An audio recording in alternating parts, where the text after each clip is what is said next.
This is the day, this is the day, this is the day that the Lord has made. I will rejoice, I will rejoice, I will rejoice and be glad in it. This is the day, this is the day, this is the day that the Lord has made. I will rejoice, I will rejoice, I will rejoice and be glad in it. This is the day, this is the day, this is the day that the Lord has made. You are my strength when I am weak. You are the treasure that I seek. You are my all in all. Seeking you as a precious jewel, Lord, to give up I'd be a fool. You are my all in all. Jesus, Lamb of God, worthy is your name. Jesus, Lamb of God, worthy is your name. Taking my sin, my cross, my shame, rising again, I bless your name. You are my all in all. When I fall down, you pick me up.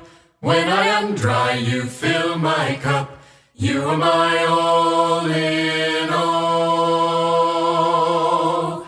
Jesus, you are my strength when I am weak. Lamb you are the treasure that I seek. Worthy is your name. Jesus, seeking you as a precious jewel, Lord, to give up I'd be a fool. Worthy you are my is your name. Jesus, taking my sin, my cross, my shame, rising again, I bless your name. You are my all in all. When I fall down, you pick me up. When I am dry, you fill my cup. You are my all in all. Jesus, Lamb of God, worthy is your name. Jesus, Lamb of God, worthy is your name. Worthy is your name.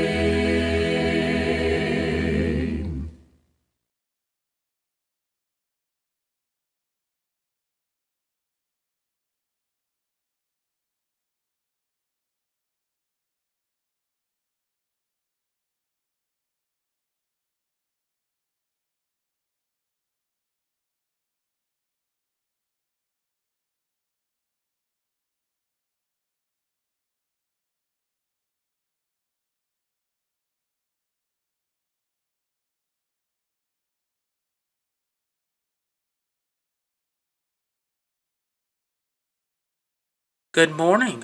Welcome to the Collinsville Church of Christ. Our Bible study will begin in just a few moments. Thank you for choosing to spend your time with us this morning for our Bible study.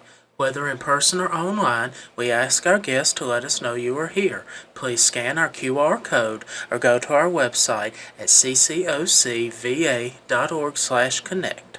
And just a reminder for everyone in our worship center to please silence or turn off your cell phones during our Bible study. And now, here is Brother Gary Hollinsworth to begin our Bible study this morning. Good morning. Surprise, surprise. I know you didn't think I'd be standing up here today. I didn't either. Turn to Luke chapter 10.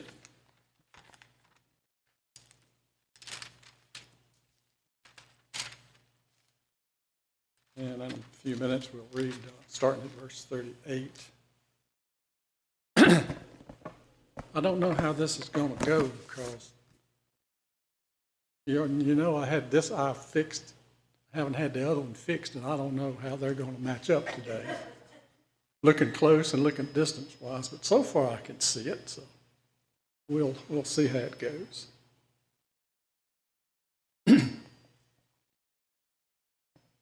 You ever get exasperated? That everybody does, don't they? What causes that? Yeah, something like that. Yeah. Probably a lot of terms you can use for that same word. Yeah, why do we do that? Why do we get exasperated about things and, as they say, lose our cool, maybe? Yeah, yeah. That's generally what it is, you know. You're expecting a certain outcome and you don't get it. You do. Take your eyes off the goal. He likes to exasperate us. That's his goal. Confuse us. Make us think that something is more important than the right thing. What is the thing that exasperates you most as an individual?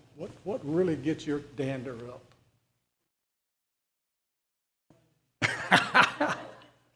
Didn't we just turn the clocks back about a few weeks ago?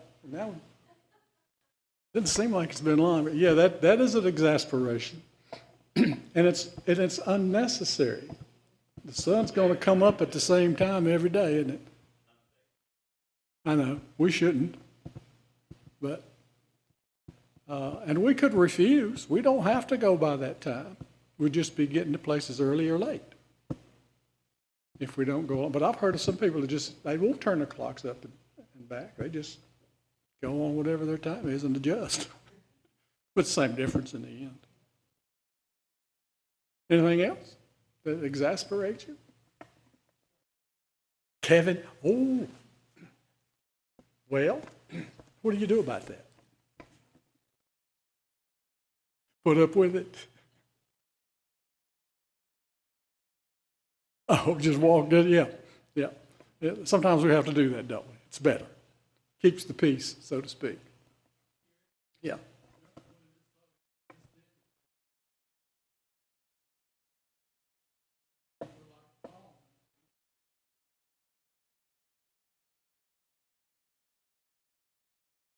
Yep. Yeah. And that was a righteous exasperation when you're hearing false things being taught. And he did well to be exasperated and try to correct that. I can imagine Paul was probably a kind of a fierce teacher, wouldn't you think? He wouldn't hold back. Sometimes maybe we can be too kind in our teaching. You know, when it's a point that needs to be made, like the old preacher that used to bang on the pulpit.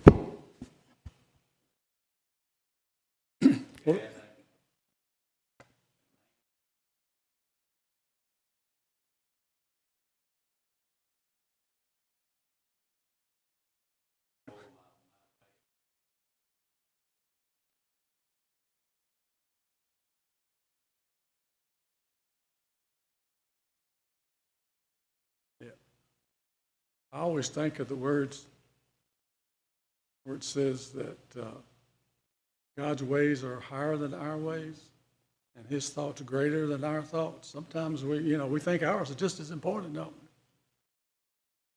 Till we remember what he said about certain things. Ran across this story from Jeff Strait. They talk about a mother and her young daughter. They were driving down the highway, and they had been in some really bad traffic, maybe not as bad as you find in Los Angeles and San Francisco. You see all those freeways with 12 lanes, and they're all packed. I can't imagine driving through that.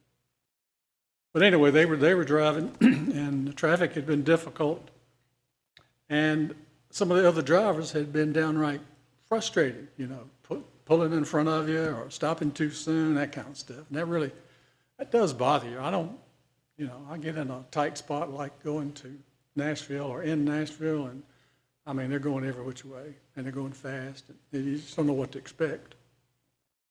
But anyway, this little girl's mother, she was really getting frustrated, exasperated. They weren't given the turn signals when they should have. They would cut you off, you know. They'd tailgate you, and I really hate that, getting tailgated. And then there'd been cars in front who insisted on moving way below the speed limit. You get behind, you know, one going terribly slow. Anyway, that's happened to all of us. But as the day wore on, the mother's patience ran completely out, and she began to speak out loud her frustrations at the people in front of her. And this little girl was listening to everything she's saying. So the mother began to talk about the level of intelligence of the people in front of her or behind her. And all about the other drivers, and many of them, she said, were ignorant, they were jerks, and then she said they were just plain idiots. You ever felt that way? You see somebody, you know, pull off. And the little girl began to think about that, I guess, as they were traveling. And the mother tamed down and got control of herself. And in the quietness that followed while it was really quiet, she wasn't frustrated, the young daughter looked up at her innocently and asked her, "Mother, have you ever been an idiot? Had she ever acted like that, you know?" Which she was doing the whole time. She was being frustrated about the other drivers. She was not. She was the one that was acting strangely. And we're all like that. Whether it's behind the wheel of a car or other things, we do idiotic stuff. And sometimes we can't help it. We get so frustrated.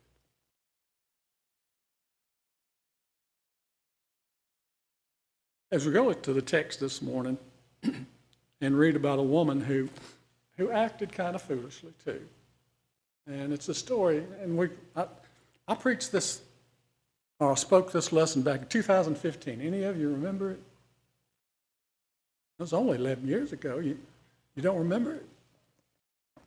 Well, I don't blame you. I didn't hardly remember it when I found my notes last night hurriedly. Would you have? Okay, right, I appreciate that. In Luke chapter 10, verse 38 through 42. Now it happened as they went that he entered a certain village, and a certain woman named Martha welcomed him into her house. Now who's Martha? What Martha is this? Martha and Mary. And how do we know them?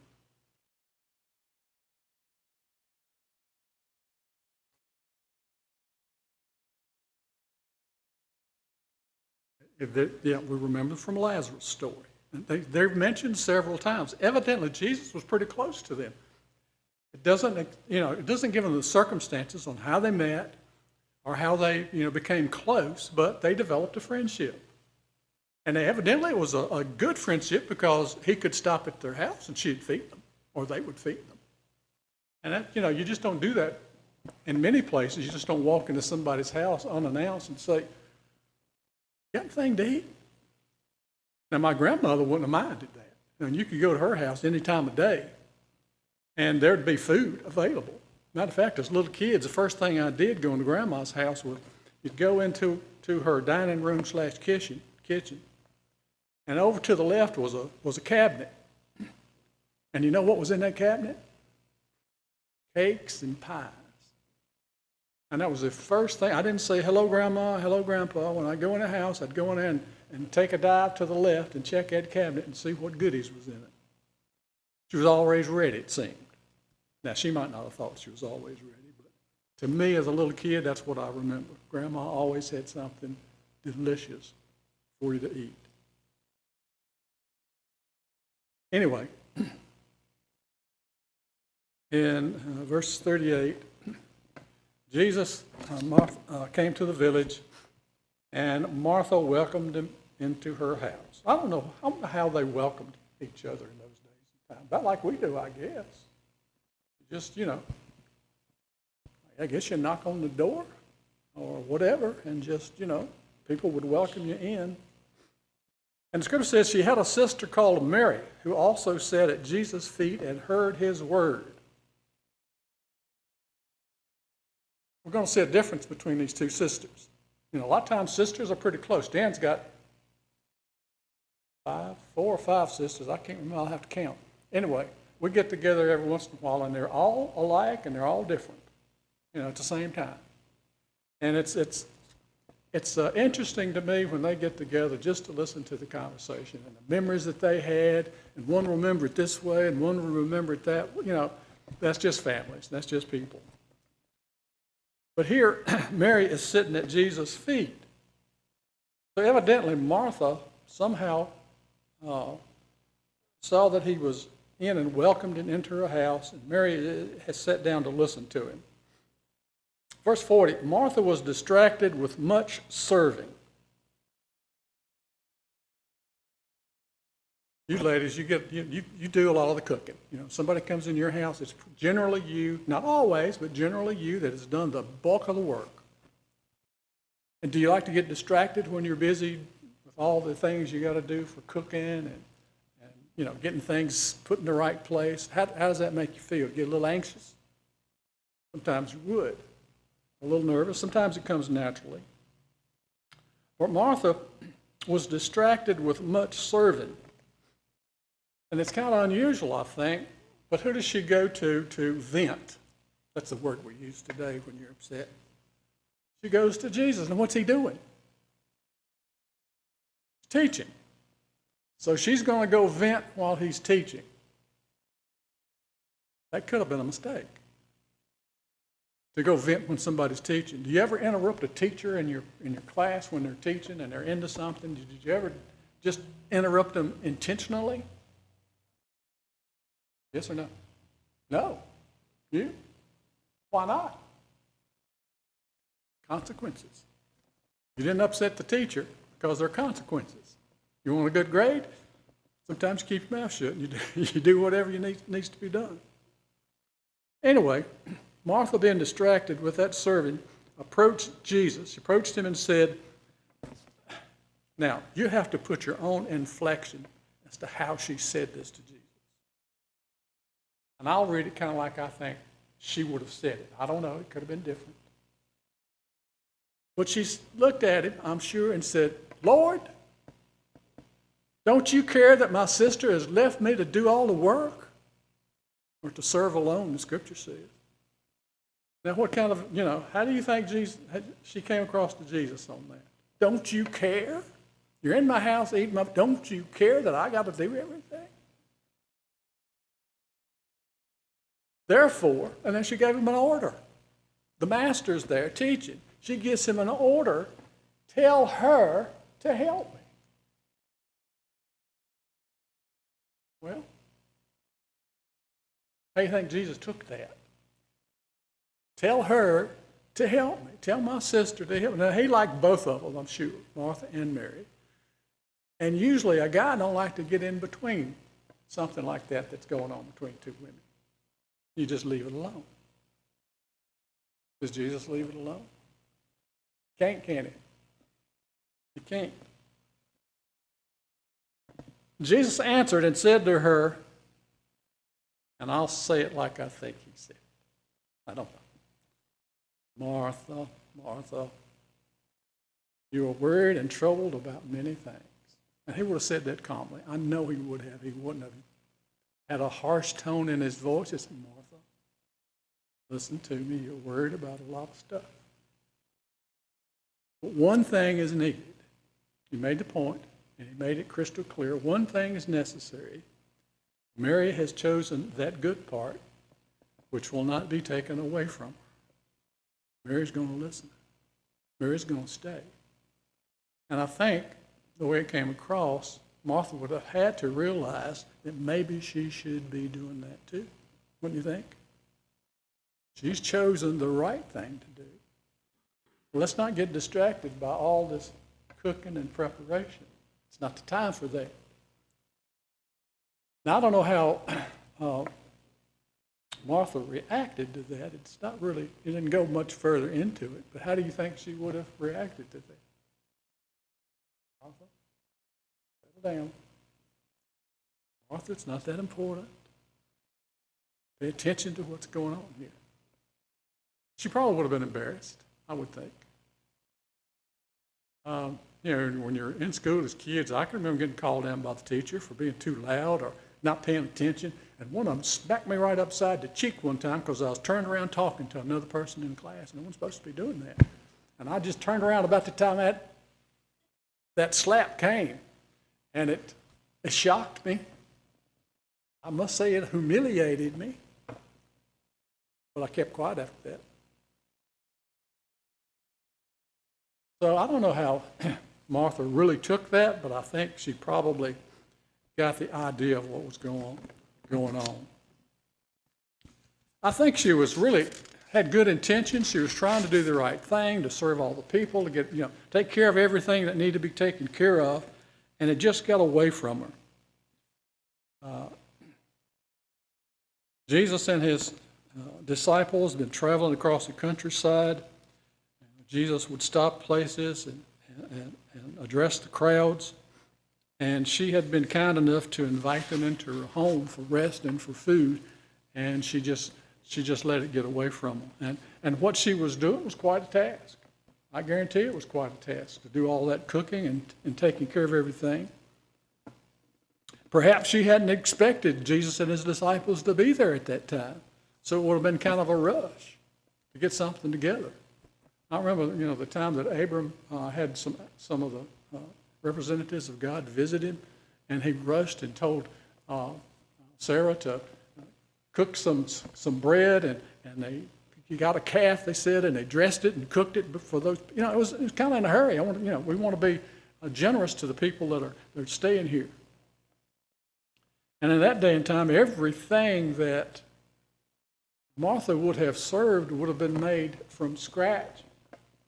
There was no DoorDash, no Uber Eats in that day and time where you could just send out and get some prepared food. So it was all on her. So as she prepared the meal, Jesus sat down and started teaching.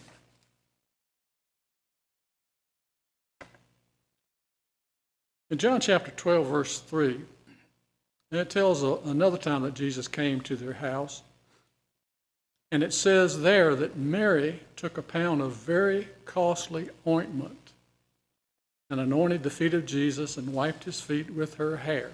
What do you think Mary thought about Jesus? Here she's sitting while Martha's upset, listening to Jesus. And then later in John 12, she had evidently did they call it spikenard or something like that? I think one of the translations said it was, I don't know what spikenard is, but it's evidently very expensive. And she took what ointment she had and she anointed Jesus' feet and wiped it with her hair. And the disciples criticized her for doing that. Oh, that ointment could have been sold for a lot of money and fed the poor.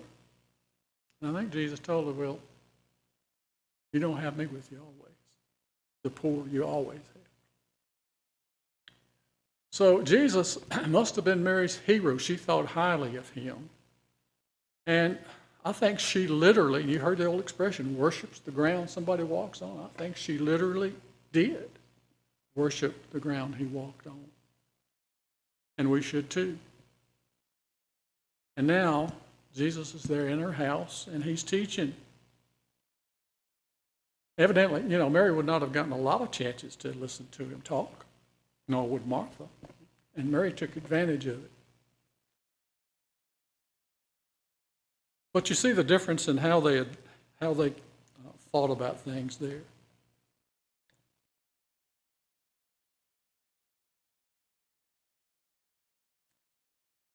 I can almost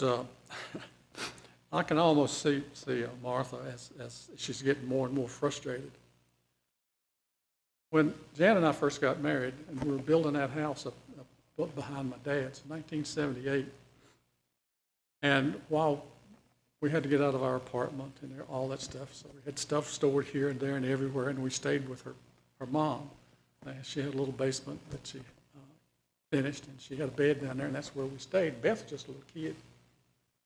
And I remember one morning, it was a work day, and you never heard as much banging. And, I thought she had drug every pan she had in the house and was beating on it with sticks. It was loud. And what she was doing, I had overslept. I was supposed to be at work at 7. She had gotten up and realized that I hadn't got up. Carl was still out there. And she didn't want to come down and wake us up, but she got those pots and pans out, and she was really whacking on those things. And once we realized, Jan said, "Oh, you got to get to work." And I was a little late. And when Martha, I think, was trying to get Jesus' attention about what Mary was doing, I can imagine she did something similar in the kitchen. She might have a whole lot, and gotten a little bit loud. Maybe she threw a pot around a little bit, to let people know, I'm in here working. All in there listening. And I think about that, sometimes as I was looking over this lesson, that I don't know what she was doing to let people know she was frustrated, but I think people knew it as it got closer to her talking to Jesus about it.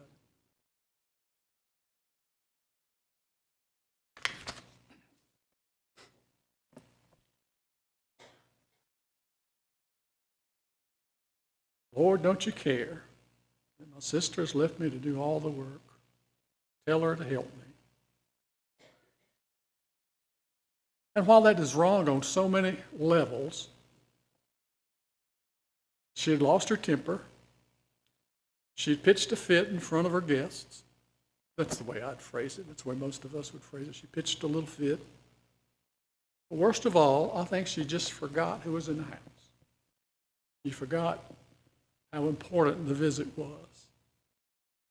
And getting so upset about our agenda, she begins to treat Jesus like a servant and order him around. Tell my sister to come help me. Now, some folks have believed that Jesus was implying that Martha's work in the kitchen wasn't a good thing. What do you think? What she was doing, a good thing?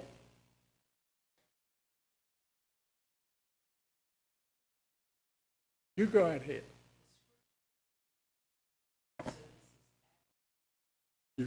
You're thinking.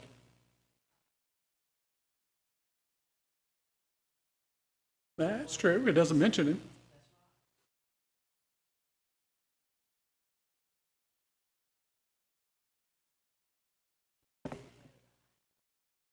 Yeah, that's true. Lazarus in this is silent.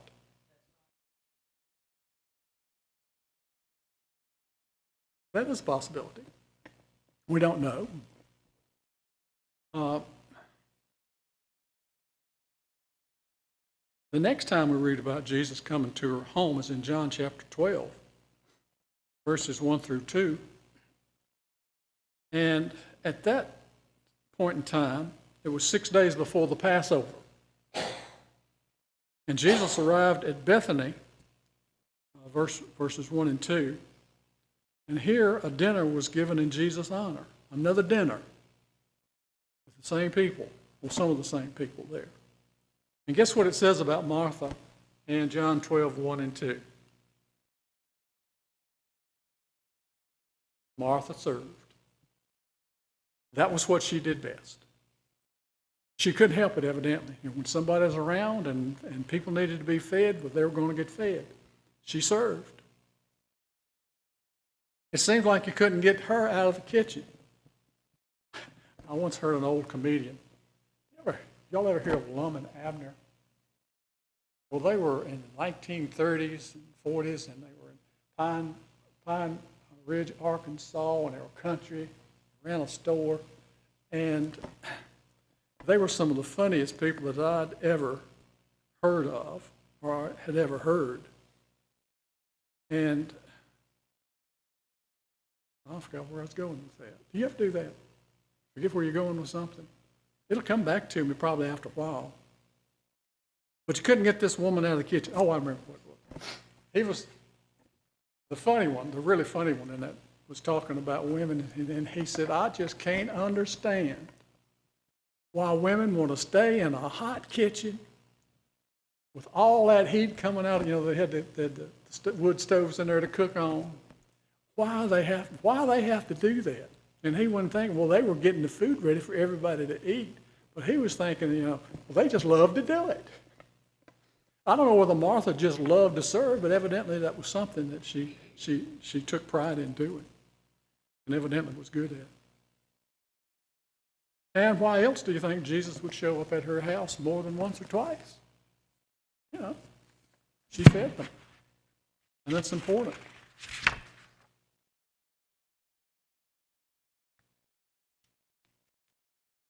Now, when Jesus came to her house, Martha could have done the same thing that Mary was doing. And she could have listened to Jesus, couldn't she? The kitchen couldn't have been very far away. Those houses weren't all that big. And she could have been preparing something and then come and stood and maybe mixed up something in a bowl and listened. She didn't choose to do it that way that time, but she could have. And Jesus had a voice that evidently was loud enough to teach thousands, like in the Sermon on the Mount. Oh, there were lots of people there. And, he stood in one place and the people heard him. So he had a commanding voice. But she wasn't. She wasn't listening to Jesus. And why wasn't she listening? The key there is Luke 10:40. Martha was distracted. That's the way with life. We get distracted by a lot of things, don't we? You ever get so distracted that you don't do Christian things like Christians should do them? You might be at work and you really get in a tight situation and you get frustrated at what's going on and you don't act like you should act, like a Christian would act. And if you're a boss, it's especially important that you stay level, to stay like Jesus would have wanted you to.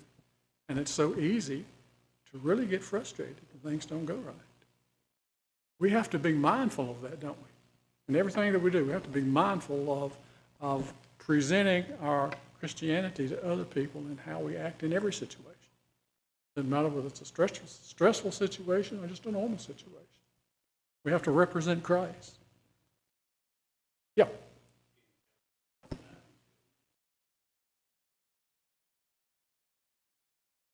And whose?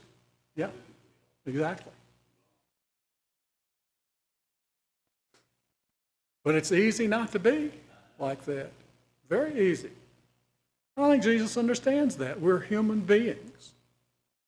And we do get distracted. We do get frustrated. We do get upset. It's how we handle those situations as a Christian that's important. It's true. They may only see you that one time, and the way you handle a situation would reflect how they think about you. Well, if that's being a Christian, I don't want nothing to do with it. You ever heard that been said before? I have. If that's being a Christian, I don't need that. I heard a story about some people that had gotten out of church and they'd gone to a restaurant and the service was terrible. They were slow, they didn't get the orders right. And there's one guy, and I think the story that I heard said he was a deacon in the church and he just went off. And that didn't leave a very good impression on the people that knew him from church. That he could lose his temper and be that ugly to other people. So we have to be mindful of that, don't we? Whatever situation we're in, people are looking at us because they know that we're trying to belong to Christ. And we just need to be very careful. So Martha, too, she was distracted. What's distracting her? Well, on the surface of things, Mary was. Mary wasn't doing what Martha expected, and she wasn't going to have that. You think Mary was lazy? Doubtful. If she were, Jesus would have rebuked her, I think. He would have ordered her into the kitchen right then. All right, Mary, get up there and help your sister. He didn't say that, though, did he? That wasn't what was important to Jesus. Martha was being a servant. She was doing a ministry. She was meeting the needs of Jesus and his disciples. And while that's what we're supposed to be doing, it's the way you do it sometimes that makes a big difference. James 1:20 tells us that the wrath of man does not produce the righteousness of God. I think that tells us when we get angry, sometimes we don't think what's righteous. We don't do what's righteous. And we have to be, that has to be in the back of our head. When we get angry, and it's hard not to react when you're angry, but somehow we need to take control of a situation when we get angry. I don't know what's the best way to do that. You might have some thoughts on it. Just clam up and shut up and cool down. I don't know. But there are ways that we can deal with this exasperation that happens to man.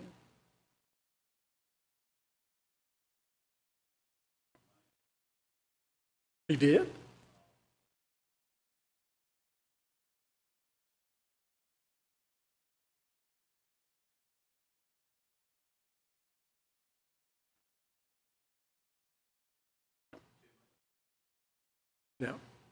Yeah, that's a good word to use, the temper of it. Too much is not good. So Jesus deals with Martha in a very great way.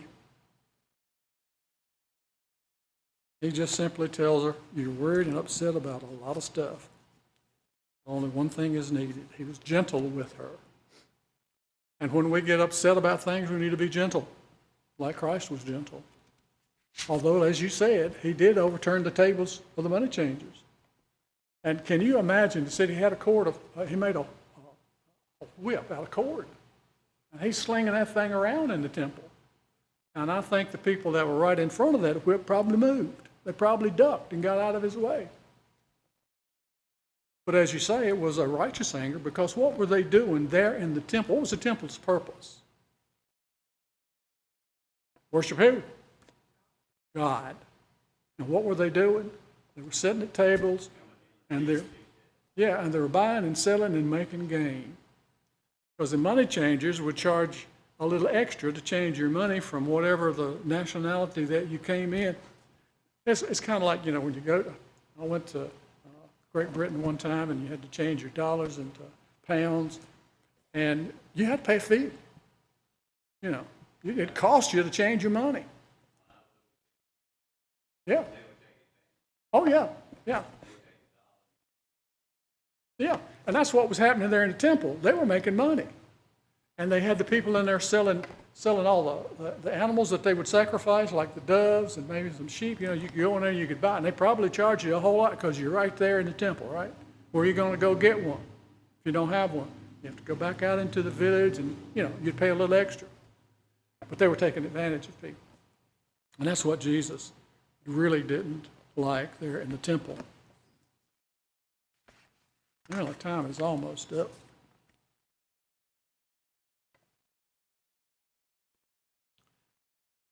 I've got one last illustration that I'll bring up.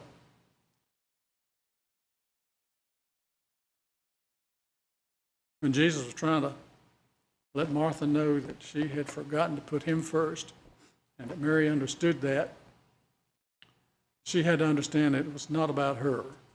It's about Jesus. Let me tell you about meeting a preacher friend who attended a meeting about a new building project. And sometimes building projects in churches can get a little sticky.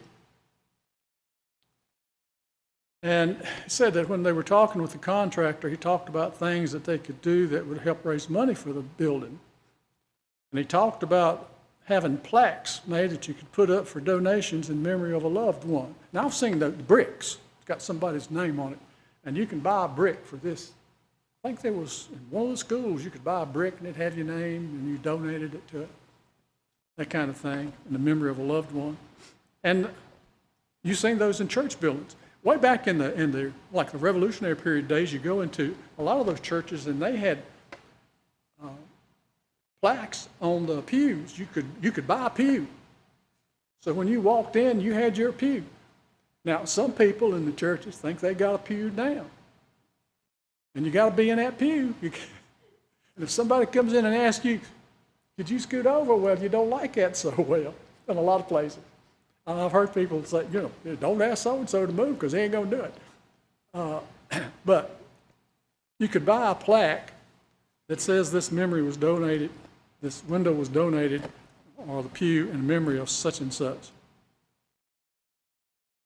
And those became their pews. And I've seen, I don't know, some of the pictures of the churches in Revolutionary times that, the only people that could sit in a particular pew that had a name on it was those people. And in this particular case, the people explained to the contractor that they didn't do that at that location. And he looked at them in surprise and said, well, why wouldn't you be willing to sell plaques to make, money to pay for the building? And I think the thing's very simple. Once you buy a memory plate and it goes on the pew or the door or the window, 50 years from now, someone decides that it needs to be replaced, you can't get rid of it because someone paid for that. And it would be an offensive thing. And that's because a door or window that's been donated, who does it belong to? All those people that donated the money. Does it belong to Jesus any longer or to the church? Maybe not necessarily. Not in people's minds anyway. So he told them they weren't going to do that there because the building doesn't belong to you and it doesn't belong to me. Who does it belong to? It's all about the Lord. It's all about the Lord. And when we do a ministry in the church, we've got to handle it the same way. Our ministry belongs to Jesus. So I guess the moral of the Martha and Mary story is try not to get too exasperated over the little things. And we can get exasperated at church over little things, and we should never do that. Our focus should always be on Jesus, God.